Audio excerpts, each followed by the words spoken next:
Hello, my name is Attorney Paul Chang, and this is another session of Ask the Attorney. Before we begin, I need you to go to the initial video that talks about the fact that this does not create an attorney-client privilege. It's imperative for you to realize that an attorney-client privilege or an attorney-client relationship can only occur with you going out and searching for an attorney on your own. Today's topic is very important. It's about identity theft. Identity theft costs billions of dollars to the U.S. economy. For the average individual, identity theft costs them around $5,700, so it's actually quite a lot, and it can give or take a few $1,000s. So it's imperative for you to take the following tips that we have to be able to use it so that you reduce the risk of identity theft occurring for you. I've actually have 10 tips written on the board, and I think if you implement only one or two of the tips, you could significantly reduce the risk of having your theft taken away. The first thing is doing billing every single month, and what does that mean? Look over your credit card statements. What a lot of thieves do is they'll overcharge you or create a charge and actually see if you dispute it. What ends up happening is if you don't dispute it, it emboldens the individual or the group of individuals to begin taking your identity and using it abusively. The second thing you can be able to do is to creatively protect your password. Let me give you an example. What most people end up doing is they take their passwords and they don't want to forget it. They write it down on a piece of paper and they put it in a safe place. Well, what ends up happening when that safe place is compromised? Your passwords are lost. This is what you do. Create passwords that really don't exist but that help you remember what the actual password is. Let me give you an example. Let's say your password is happy1234. Happy1234. Well, take the last two digits, 3 and 4, and stick it in the front. So it becomes 34 happy12. Is that your password? It isn't. But if someone finds that password, they'll think that's your password and it won't work. So again, what you need to do is creatively save your passwords, do it consistently so that you can create a password that doesn't exist but that tells you the actual password that you use. The third one, destroy all evidence. Every single month of anything that you throw away that can be identified in any way, cable bills, credit card bills, anything that would suggest any personal information, shred it before you throw it away.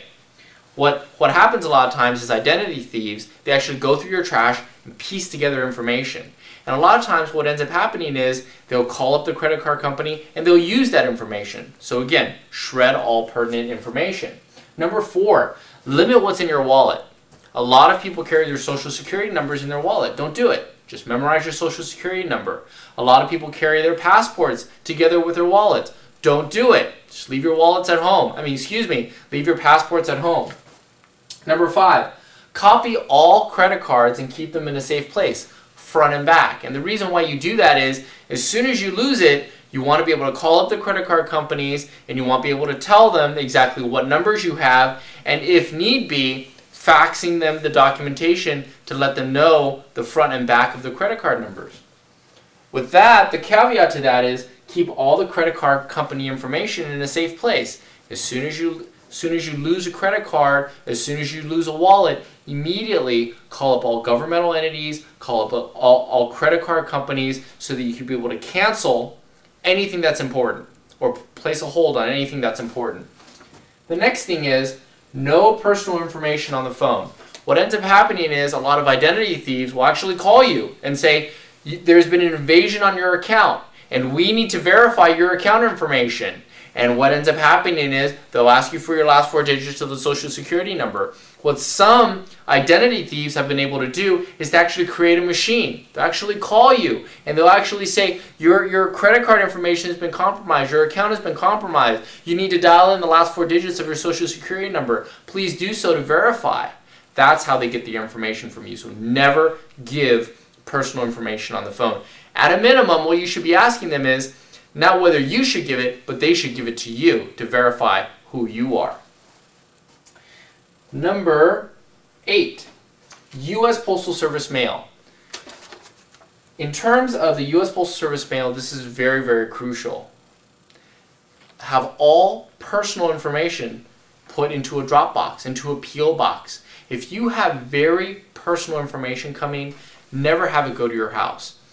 For those of you that pay bills, don't leave your bills out in your mailbox so that the Postal Service individual can be able to pick it up. What a lot of thieves do is they actually come, take away those checks, snatch away the credit card information before it goes to the U.S. Postal Service. So what you should do is always go to the post office and drop off any payments, bills, things of that nature.